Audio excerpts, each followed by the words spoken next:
You've got it tuned to KEXP. We're at 90.3 FM in Seattle, streaming worldwide at kexp.org and also on our free mobile apps. We're a listener-powered station, and I'm so excited to be here with a live band in our studios. I'm Cheryl Waters, and the Dodos are with me today. Welcome. Thank you. Thank you for having us. It's so great to see you. Grizzly Peak, the fantastic new album that came out late last year. And why don't you start us off with some music, and then we'll chat. Okie dokie.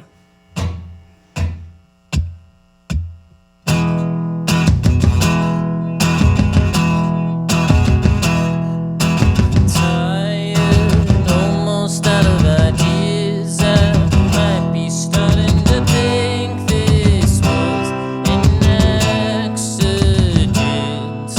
Surface tension. How do I fake my death at the top of the edge? Lies none of the consequence. From the top of the chain to the bottom again. When you thought you were done, scratch the surface. What'd you think you would gain if you go it alone? When again and again you scratch the surface. Ineffectual ways to think. Is it overhead looking for theory of everything? And I can't help noticing you hesitate. Is it all you've been fed? Conceptual acts of vanity. I can't help wondering if this is the only way there is to get through to you. And all of this happened so fast. Until we die close, but not as far away. Where do we go from here? The question, it's not the one to answer. Where do we go from here? The question, it's not the one to answer. Where do we go from here? The question, it's not the one to answer. Where do we go from here? The question, it's not the one to answer.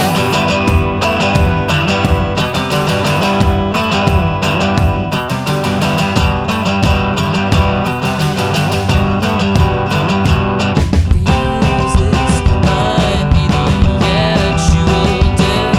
It feels this might be the actual death. It feels this might be the actual death. So eventual. From the top of the chain to the bottom again. When you thought you were done, scratch the surface. What'd you think you would gain if you go it alone? Again and again, you scratch the surface. From the top of the chain to the bottom again. When you thought you were done, scratch the surface. What'd you think you would gain if you go it alone? When again and again you scratch the surface.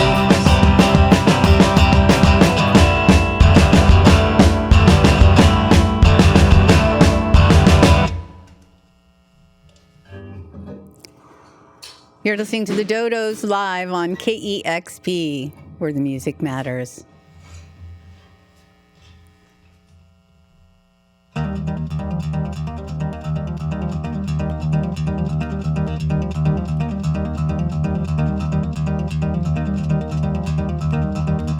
Slowing down was not what I had planned, but here we are, a single hitch with nothing left to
You're listening to the Dodos live on KEXP. Grizzly Peak, the brand new album out on Polyvinyl Records. That came out in November. And so happy to have Meric and Logan here today. We've got a pretty long history together. I know I first discovered the Visitor album and then went back and listened to Beware the Maniacs, but shortly after booked you for a KEXP mural concert series out in the summer on the lawn. Super fun. You remember that? I sure do. I think it was a very beautiful, warm, sunny day, if I remember correctly.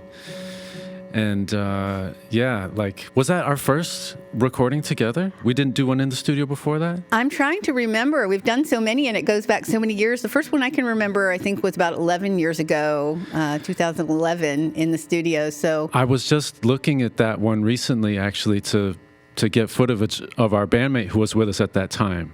And it was really great to be able to go back and watch it. Like, it was very substantive. Like, I don't know if you have other bands say that they go back if they've done multiple sessions, but it was kind of a time travel trip, to be sure.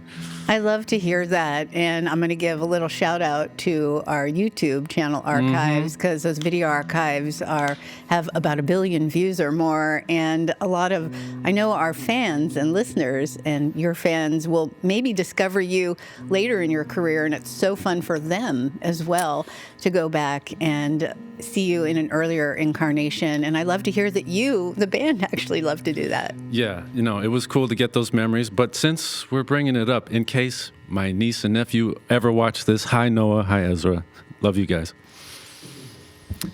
All right. You feeling good? Meric's all tuned up, ready for another song. It's the Dodos live on KEXP.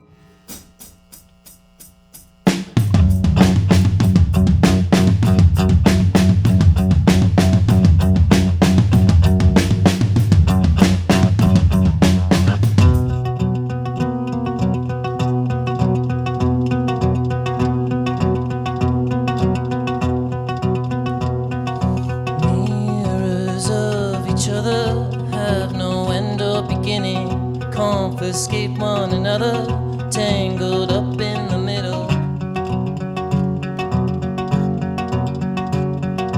Distance from the earth feels like a dead end.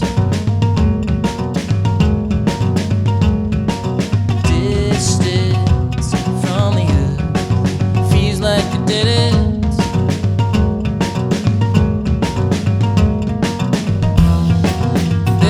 Some distance between us.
You're listening to the Dodos live on KEXP, playing songs from the album Grizzly Peak.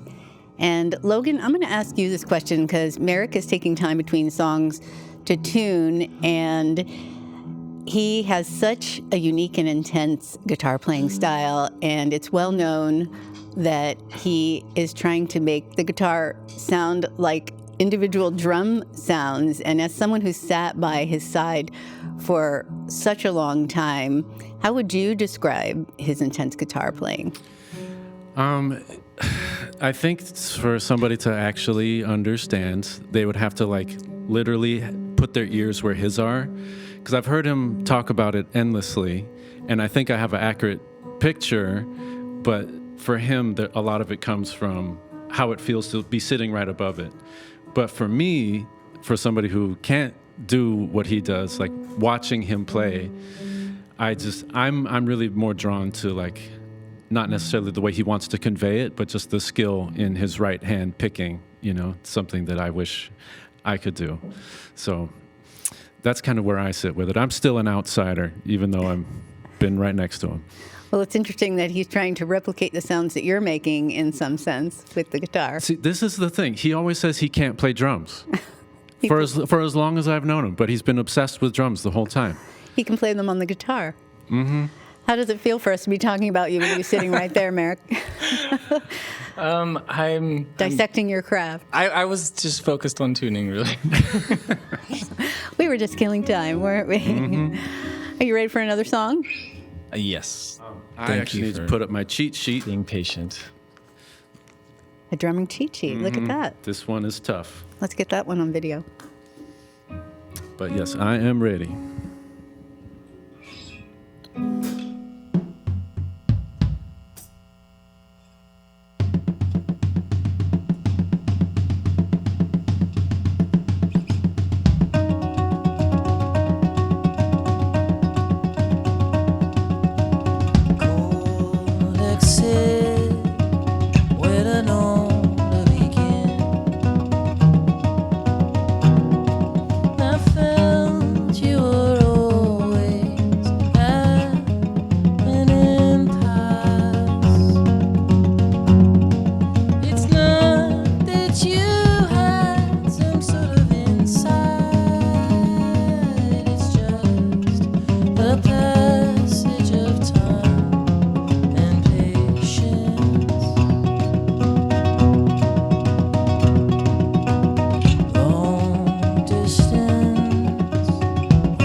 Inside a rush to flee from it.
That's the Dodos live on KEXP, songs from the new album Grizzly Peak. And Meric and Logan here with me today. And, you know, when the two of you come together, you make such a magical and unique sound. And I've read that you first formed the band with the intention of creating something that felt and sounded like the inside of a guitar. And you've experimented with a variety of sounds over the years, but always your distinctive sound is there in every record. But this new record, Grizzly Peak, is kind of a return to form for the Dodos. Is it fair to say that you've been trying to perfect this specific sound for over 15 years? I think so. Yeah. Yeah, I'm really surprised at the mileage that this endeavors has given us. I think we've, that was the idea. You're correct, and that was the idea when we first started. But trying to articulate that in a recording or to present that in a way was not clear. So every record, each successive record, I feel like we've just like tried different things, like adding other instruments to sort of bring that element in. Like we added a vibraphone because in my mind, I thought the vibraphone was like the perfect like personification of like the idea of like it's a thing that you hit but it carries harmonic tone. But then I think after many years of trying other things, just coming back to the original setup and being like, okay, let's see if we can just use what's here to get that idea across. And luckily, like a lot of new toys and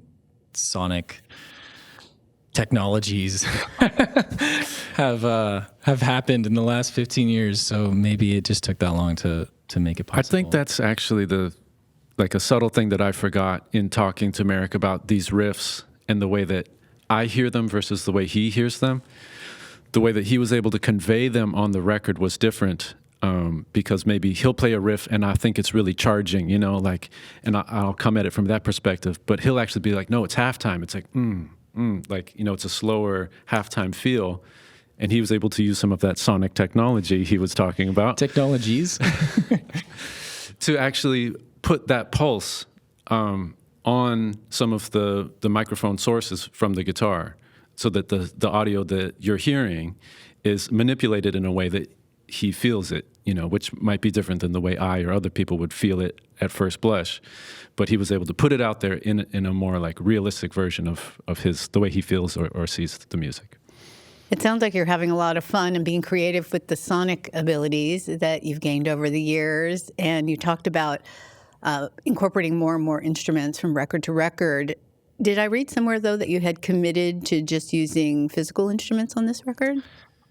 Yes, that was one of the many principles laid out at the beginning of making this record that we tried to stick to. And I think the idea was I had spent some time playing with synthesizers and things that don't have quite, to my ears, the attack that real instruments have. So I just wanted to set some limits as to what we could use. And I think there was a piano. I had a piano for a little while, and that was like a big, again, it's like something being hit.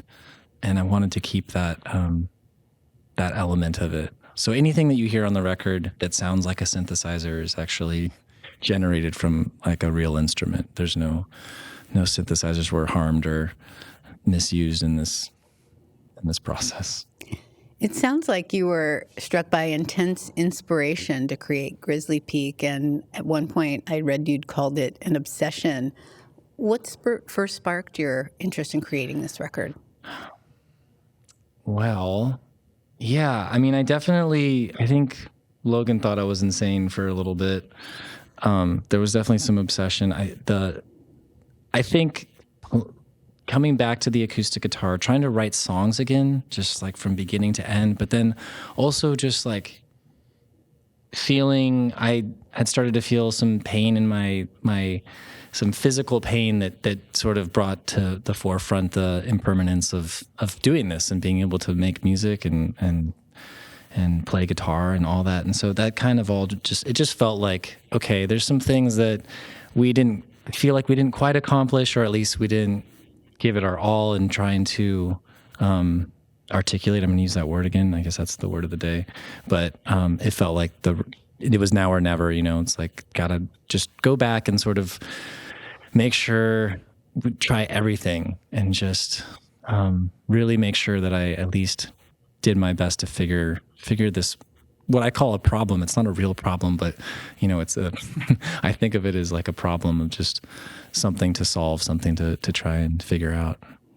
I know that you started the record quite a while ago, in 2019, I think I read. How did that time in isolation affect the process and the outcome, would you say? You mean like pandemic time? Yeah.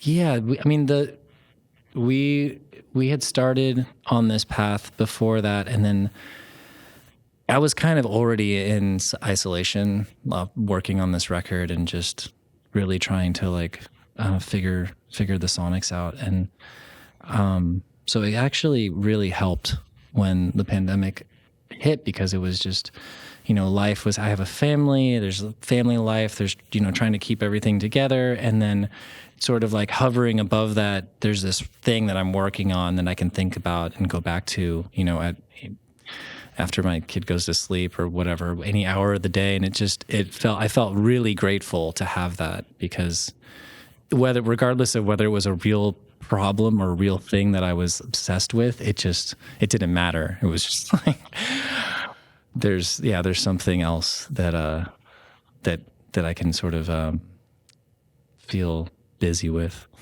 And you pulled inspiration for at least a couple of songs on the record from your young daughter, I understand. I think Sustainer and Unicorn are two I can think of. Yes, I have to credit her with writing the hook for Sustainer. We have an old voice memo of I was playing the ukulele and I was playing the riff, like the opening riff on the ukulele, and she was like stomping around, and she started doing the wake up too upset thing, and I recorded it. I was like, this is a hit right here. Well, Meric, I know that you have been working as a producer and engineer at the wonderful Tiny Telephone Studios for a while, and it makes me wonder how taking on that new role and immersing yourself in working on other people's music has influenced the music that you're creating. It's so awesome to not think about my own ideas, and and also in terms of how it I'm just really humbled. I think like we were just talking about this the other night. Like everybody's an amazing musician. Like anybody who comes in and plays, I'm just like, I can't believe what you're doing right now. Like, how are you playing that instrument? How are you? Everybody's got like something, and it's so cool to see that. And yeah, it feels really good to kind of get out of my own head and listen to other people. But yeah, humans are amazing. Well, Meric, you just alluded a minute ago to the physical pain that you had been feeling, and you've spoken pretty openly about how much your identity is tied to the guitar since a very, very young age, and it's sort of being threatened now with the pain that you're experiencing. And what have you discovered about yourself and your identity since those early twinges of pain?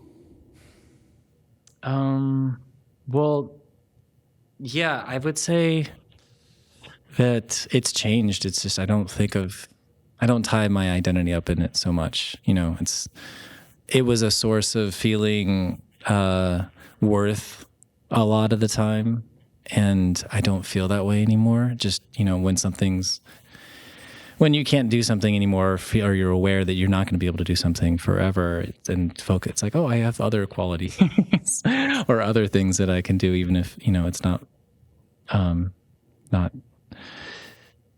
haven't been doing them as long or whatever. So I think it's it's a really positive thing overall, just having that open up, and maybe it's not necessarily a feeling of regret, but it's just, we can get tied up in our own identity and what we think, is how we think we add value. And I think we're much more complicated and nuanced than that. Well, it's so fun to see you both back out on the road. Such a long and enduring and fruitful and creative friendship you've had. It must feel great to be playing shows again. Have you had to restructure the songs significantly to go out on the road and play them live? For sure. For sure. Like, I think every song that we played today has had to have a pretty intense makeover, like getting ready for a tour. You know, there was a lot of editing choices and arrangements on the album where it's just like it wasn't going to be possible in the same way. So we had to like achieve the dynamics by making different choices. And it was really interesting, sort of thinking about how much wasn't present, but we can like bring that same energy in a different way that's like more fundamental, you know, just like a drum choice or like, you know, adding the tambourine or not, even if it's not there on the album, it's like giving a simulacrum of what is there. Well, it's super fun to see you playing live again. It's been far too long, and I thank you so much for coming in today. A pleasure. Yeah, thank you so much for having us. You're listening to the Dodos, the new album Grizzly Peak out on Polyvinyl Records. I want to send a big thank you out to all of our wonderful listeners and supporters. Sessions like this are made possible with your support, and you can make a gift anytime at kexp.org, and also subscribe to our YouTube channel, and you can watch wonderful sessions like this until you're blue in the face. There are so many to discover and enjoy, and I invite you to keep discovering great music and building community with us here at KEXP. It's the Dodos live on KEXP Seattle. Discover new music at listener-powered KEXP.org.